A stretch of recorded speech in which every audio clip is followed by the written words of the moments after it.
नमस्कार. महासागरच्या खरी मध्ये सुजाता आपले स्वागत करते.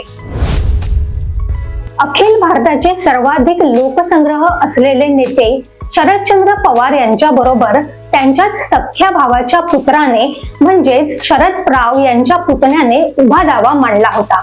आता शरद पवार यांनी त्याच बंडखोर पुतण्याविरुद्ध त्यांच्याच पुतण्याला बारामतीतून उभे केले आहे. ज्या वयात शरदचंद्र पवार यांना तत्कालीन महाराष्ट्राचे नेते यशवंतराव चव्हाण यांनी शेतकरी कामगार पक्षाचे घराणे असलेल्या पवार घराण्यातून आलेल्या शरद पवार यांना तिकीट दिले होते, त्यानंतर म्हणजेच 1967 नंतर शरद पवार यांनी महाराष्ट्रात अधिराज्य गाजवले आणि त्यानंतर अवघ्या 5 वर्षात वसंतराव नाईक यांच्या मंत्रिमंडळात मंत्रिपदही मिळवले. त्यानंतर त्यांनी केवळ बारामतीचाच विकास केला नाही, तर महाराष्ट्राच्या सर्वांग परिपूर्ण विकासासाठी कृषी ते व्यवसाय उपयोगी शिक्षण अशा विविधांगी विषयात महाराष्ट्राचे मुख्यमंत्री म्हणून मोलाची कामगिरी बजावली. महाराष्ट्रातील किंवा देशातील मोठमोठ्या उद्योगपतींबरोबर जसे त्यांचे स्नेहाचे संबंध आहेत, तसेच संबंध त्यांनी विविध विचारांच्या आणि इतर पक्षांच्या नेते आणि कार्यकर्त्यांच्या बरोबरही स्थापन केले.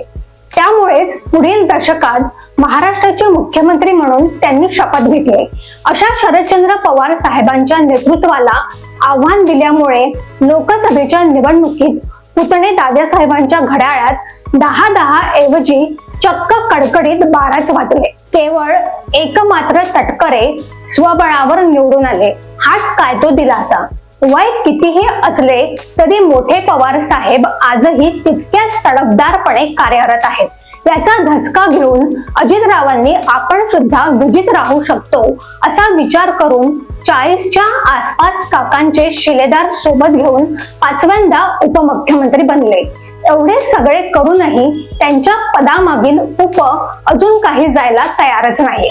असे आपले उपमुख्यमंत्री दादा बारामतीच्या रणांगणात विजय मिळवण्यासाठी सज्ज झालेले आहेत.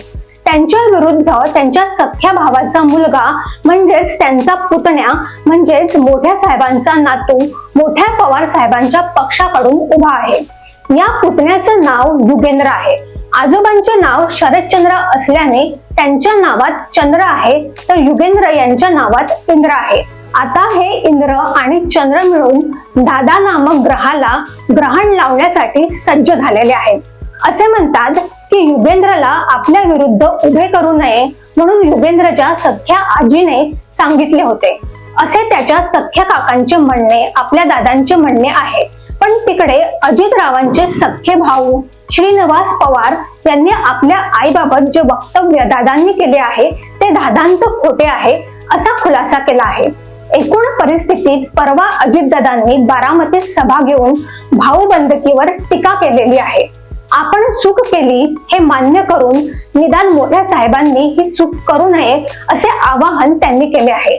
मात्र बारामती जवळच्या कन्हा आणि नीरा या दोन्ही नद्यांमधून या दरम्यान कितीतरी पाणी वाहून गेलेले आहे. त्यामुळे आता कितीही भावनात्मक होण्याच्या गुगल्या टाकल्या तरी जुन्या चुकल्यांना आणि चुकल्यांना क्षमा नाही.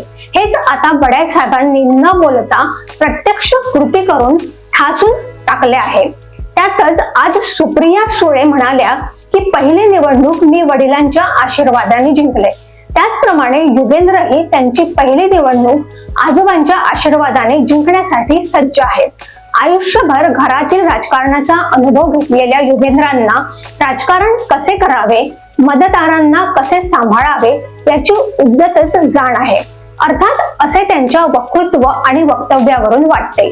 असे हे युगेंद्र आता एखाद्या कसलेल्या राजकारण्याप्रमाणे आपल्या प्रेमळ काकांविरुद्ध अतिशय हळुवारपणे भाषण करत उभे ठाकलेले आहेत.